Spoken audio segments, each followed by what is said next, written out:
Good morning. I'm Chaplain John Rollison with the Homestead Reserve Base Chapel, and thank you so much for joining us for day 14 of our Advent devotional reading and lesson from the Advent Conspiracy Ministry.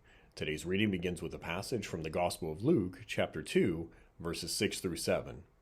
While they were there, the time came for the baby to be born, and she gave birth to her firstborn, a son.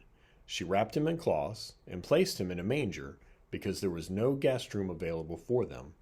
Jesus was born not only like all of us, but particularly like the most vulnerable of us. God comes to redeem all, and he starts with those that are most in need. Jesus is not found in the capital city, but in a small town, not in a large hotel, but in a stable, not sleeping on fine linen, but laid in an ordinary manger with cloth. Now, like many parents, I'll never forget when I found out that my wife and I were going to have our first child. 9 months later, our son was born.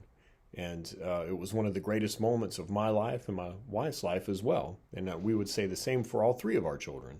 Now, we understand, of course, my son isn't Jesus, my daughter's not Jesus, my youngest son's not Jesus. But when I look at them, I can be reminded of our Creator.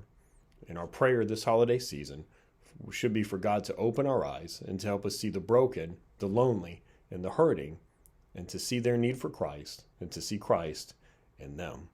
I pray this brought you hope and encouragement this morning. And until tomorrow, I'm Chaplain John Rollison with the Homestead Reserve Base Chapel.